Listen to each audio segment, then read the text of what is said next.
शिव पिया साथ है,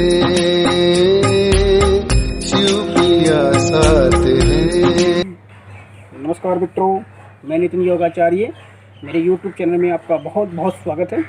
आज हम महाबंध के विषय में चर्चा करेंगे, जो बहुत ही प्रभावशाली बंध है। आज इसके विषय में हम पूरी अपनी चर्चा करेंगे। यह बंध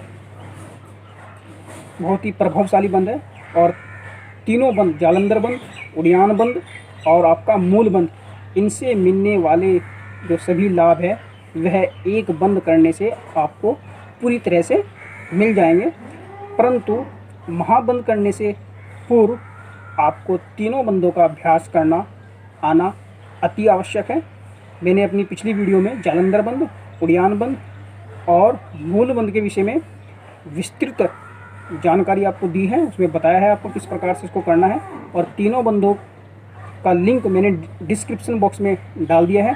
वहाँ आप इन तीनों बंदों को करने की विधि को देख सकते हैं। उसके पश्चात जब आप उन बंदों में सक्सेसफुल हो जाएंगे, उनको करने में आप माहिर हो जाएंगे और आपसे अच्छी प्रकार से उन बंदों को करना आ जाएगा, तब आप इस महाबंध का अभ्यास कर सकते हैं, जो बहुत ही प्रभावशाली बंध है। आओ इसको हम करते हैं, किस प्रकार से इस बंध को करते हैं।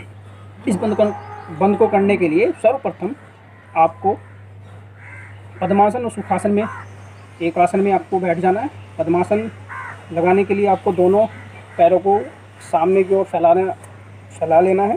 सामने को इस प्रकार से फैला लीजिए, दोनों हाथ अपने हिप के पास, नितंबों के पास, और दायां पैर उठाकर बाएं जंघा पे आपको रखना है। सहज भाव से, आराम से, तेजी नहीं करनी, आसन करने में बहुत आराम से करना है। उसी प्रकार से बाएं पैर को उठाना है और दाएं जंघा पर रखना है। ये आपका पद्मासन बन गया है। इस प्रकार से आपको पद्मासन बना लेना है। ये देखो, कमर गर्दन सीधी, दोनों हाथ घुटनों पर। अब महाबंध को करने के लिए अपनी शरीर की स्थिति आप बिल्कुल सही प्रकार से व्यवस्थित होकर बैठ जाइए, और पूरा अभ्यास करने के लिए आपको स्थिर बने रहना है, अभ्यास के प्रति समर्पित रहना है, अर्थात अपने मन को पूरी तरह से स्थिर करना है और पूरी तरह से अपने अभ्यास के प्रति समर्पित होकर अभ्यास को करना है। तभी आपको इसका पूरी तरह से लाभ प्राप्त होगा। तो करते कैसे हैं महाबंध में तीनों बंदों का एक साथ अभ्यास होता है। पहले आपको जालंधर बंद लगाना होता है, उसके पश्चात आपको उड़ियान बंद, उसके पश्चात आपको मूल बंद। कुछ बुक्स में पहले मूल बंद लगाने को बताया गया है, अर्थात पहले मूल बंद लगाना है, फिर उड़ियान बंद लगाना है, फिर जालंधर बंद। ये भी क्रम है आपका है। और कहीं कहीं आपको पहले जालंधर बंद, फिर उड़ियान बंद और फिर आपको मूल बंद लगाने का अभ्यास बताया गया होगा। दोनों ही सही है। मैं आपको पहले जालंधर बंद लगाऊंगा, फिर आपको उड़ियान बंद और फिर आपको मूल बंद। ये भी एक क्रम है। और पहले मूल बंद और उड़ियान बंद, फिर इसके बाद जालंधर बंद, ये भी आपका क्रम है। चलो आओ अभ्यास करते हैं। अब जब आप इसका अभ्यास करोगे, जब आप पूरी तरह से बंद को लगा लोगे, जब आप सामान्य स्थिति में आओगे, तो सबसे पहले कौन सा बंद छोड़ना है, ये बहुत क्वेश्चन पूछने वाला क्वेश्चन है। सबसे पहले आपको अपना मूल बंद को छोड़ना है, मूल बंद को रिलैक्स करना है, धीरे धीरे इसको छोड़ना है। उसके बाद उड़ियान बंद को छोड़ना है, उसके पश्चात आपको जालंधर बंद को छोड़ना है। पहले मूल बंद को छोड़ना है, फिर उड़ियान बंद को छोड़ना है, फिर उसके पश्चात आपको जालंधर बंद को छोड़ना है। इस बात का आपको विशेष ध्यान रखना है। आओ करना कैसे है। पद्मासन में आप बैठ जाओ, सुखासन में आप बैठने के पश्चात दोनों हाथ घुटनों को थोड़ा सा आपको अपने दोनों हाथों के हथेली से दबाना है। शोल्डर्स को थोड़ा ऊपर की ओर, थोड़ा अपनी जो शरीर है थोड़ा आगे की ओर, हल्का सा आगे की ओर झुकाना है। और श्वास को, पूरा श्वास भरेंगे। पहले आपको श्वास को भरना है, पूरा श्वास फेफड़ों में लंबा गया श्वास, पूरा श्वास बाहर। पूरा श्वास छोड़ने के पश्चात पहले आपको जालंधर बंद, उसके पश्चात उड़ियान बंद, मूल बंद।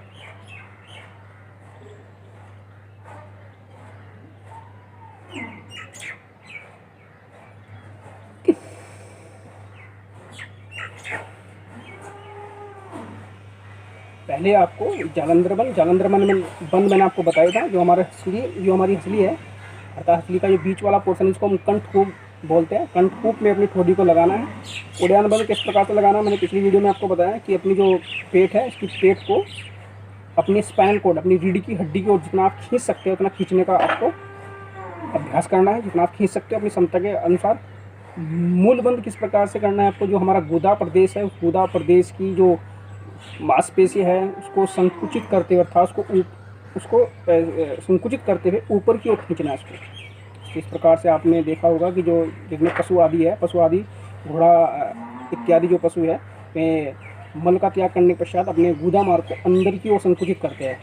तो इसी प्रकार से आपको अपने गुदा मार्ग को अंदर की ओर संकुचित करके उसको ऊपर की ओर उठाना, यह आपका मूल बंद है। इस प्रकार से आपको तीनों बंदों का अभ्यास करना है।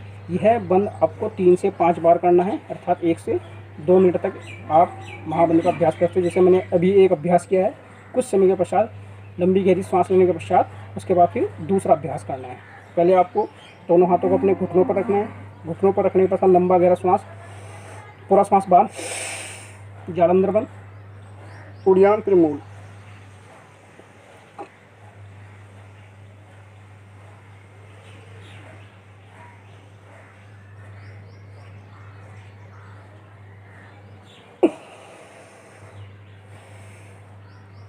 यह है इसका दूसरा चक्र रहा।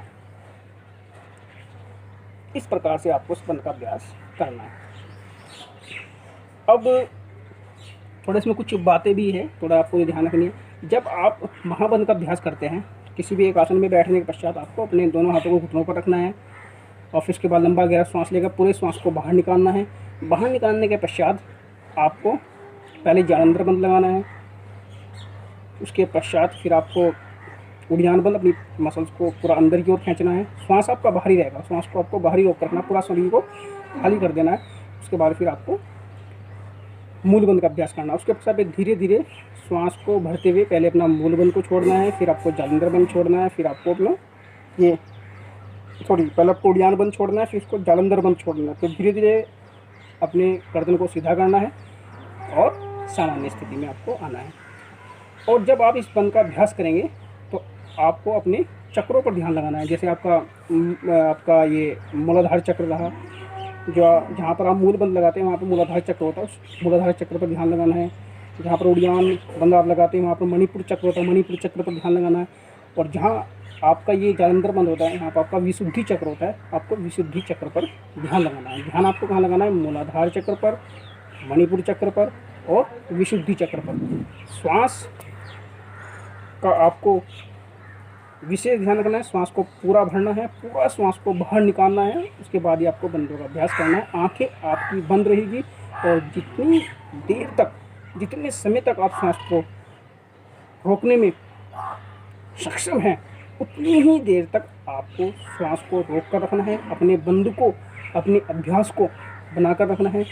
जब आपकी क्षमता श्वास रोकने की नहीं रहेगी, उसके पश्चात ही आपको धीरे धीरे जो मैंने आपको क्रम बंदों को छोड़ने का बताया है, मूल बंद, उड़ियान बंद, जालंधर बंद और सामान्य स्थिति, इसी क्रम में आपको धीरे धीरे अपने बंदों को छोड़ते हुए आना है। ये आपका महाबंद को करने की विधि रही। अब हम बात करते हैं कि महाबंद को करने से क्या लाभ प्राप्त होते हैं। इसके विषय में थोड़ा सा आपको बता रहा हूँ मैं कि क्या क्या लाभ आपको प्राप्त होते हैं। देखो, जो लाभ आपको तीनों बंदों को करने से मिलते हैं, जालंधर बंद, उड़ियान बंद और आपका ये मूल बंद, वे सारे के सारे लाभ महाबंद करने से आपको प्राप्त होते हैं। जैसे आपका मूल बंद आपका है, मूल बंद करने से जो हमारी जितनी भी सेक्सुअल्स जो प्रॉब्लम्स होती है, जो महिलाओं में जो सेक्सुअल्स प्रॉब्लम होती है, जैसे किसी महिला उसको लुकोरिया की समस्या होती है, श्वेत प्रदर की समस्या होती है, मेंसेस डिसऑर्डर की समस्या होती है, तो मासिक जो धर्म है आपका उसमें रुकावट आ जाती है या मासिक धर्म नहीं हो पाता आपका, और किसी भी प्रकार से आपकी महिलाओं की किसी भी प्रकार की कोई भी समस्या आपकी जो हो, पीरियड संबंधी समस्या हो, लुकोरिया संबंधी कोई प्रॉब्लम्स हो, यूट्रस संबंधी कोई प्रॉब्लम्स हो, आपकी ओवरी संबंधी कोई समस्या हो, और पेल्विक मसल्स जो हमारी होती है उससे संबंधित कोई भी प्रॉब्लम्स हो, और इसी प्रकार से पुरुषों में किसी प्रकार से जो प्रॉब्लम्स होती है सेक्सुअल ऑर्गन्स में, जैसे हस्तमैथुन करने से किसी प्रकार की कोई प्रॉब्लम्स क्रिएट होती है, और आपकी भात संबंधी कोई प्रॉब्लम्स हो, और आपकी सोपन दोष संबंधी कोई प्रॉब्लम्स हो, नपुंसकता अगर आपको आ गई हो, आपकी सेक्स पावर अगर आपकी कम हो गई हो, इस प्रकार की सभी समस्याओं में, सेक्स संबंधी सभी समस्याओं में मूल बंध बहुत ही कारगर अभ्यास है, और मूल बंध आपका महाबंध में ही लगता है।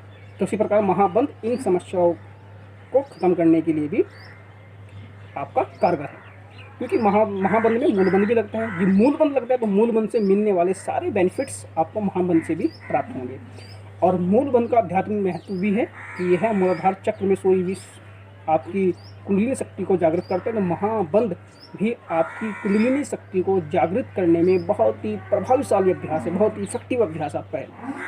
उसके बाद हम बात करते हैं उड़ियान बंध की। उड़ियान बंध पेट संबंधी किसी भी प्रकार की कोई समस्या हो, अपान वायु डिसबैलेंस हो रही हो, नाड़ी संबंधी कोई भी प्रॉब्लम्स हो, एसिडिटी हो, कब्ज हो, गैस हो, आपकी किडनी संबंधी कोई प्रॉब्लम्स हो, लिवर संबंधी आपकी कोई भी प्रॉब्लम्स हो, स्मॉल इंटेस्टाइन और लार्ज इंटेस्टाइन संबंधी कोई भी प्रॉब्लम्स हो, डायबिटीज़ संबंधी कोई भी प्रॉब्लम्स हो, और इम्यूनिटी से संबंधित अगर कोई प्रॉब्लम्स, अगर आपकी इम्यूनिटी पावर्स डाउन हो रही है तो उसमें बहुत ही कारगर अभ्यास है। तो ये आपका उड़ियान बंध का बेनिफिट्स मैंने आपको बताया कि उड़ियान बंध आपका इधर लगता है पेट में, पेट की मसल्स पर जो हम खींचते हैं। तो और महाबंध में भी उड़ियान बंध का अभ्यास हो रहा है, तो महाबंध में भी आपका ये बेनिफिट्स आपको मिलेंगे। और यहाँ पे मैंने आपको बताया कि नाभि के पास हमारा क्या है, मणिपुर चक्र। तो मणिपुर चक्र को भी एक्टिव करने के लिए महाबंध बहुत अच्छा है। उसके बाद हम बात करते हैं, ऊपर चलते हैं। जैसे ऊपर आपका क्या है, ये जालंधर बंध।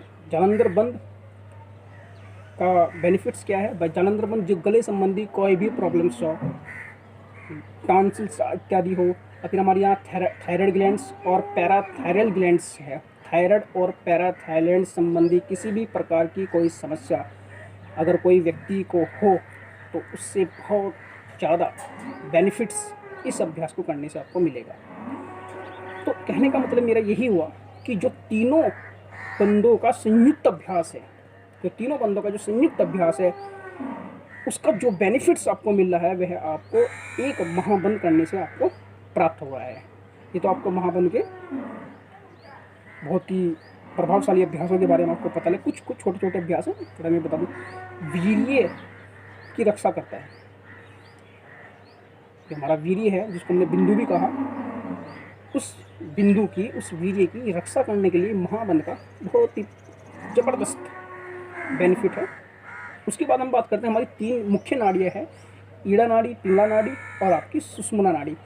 आपने सुना भी होगा कि तीन नदियों के नाम आपने सुना, गंगा, यमुना, सरस्वती। गंगा, यमुना, सरस्वती का संगम यहाँ पर जिस प्रकार से होता है, इसी प्रकार से जब हम महाबंध का अभ्यास करते हैं तो इन तीनों नाड़ियों का संगम होता है। इस महाबंध को करने से इन तीनों नाड़ियों का क्या होता है, जिस प्रकार से गंगा, यमुना और सरस्वती नदियों का संगम होता है, इसी प्रकार से आपका महाबंध को करने से इन तीनों नाड़ियों का संगम होता है, जिससे हमें आध्यात्मिक लाभ प्राप्त होता है।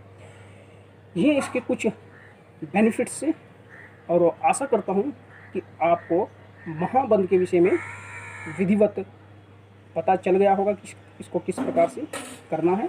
इसको करने से पहले आपको पहले तीनों बंधों को अच्छी प्रकार से करना आना अति आवश्यक है, तभी आप इस बंध का अभ्यास कर सकते हैं।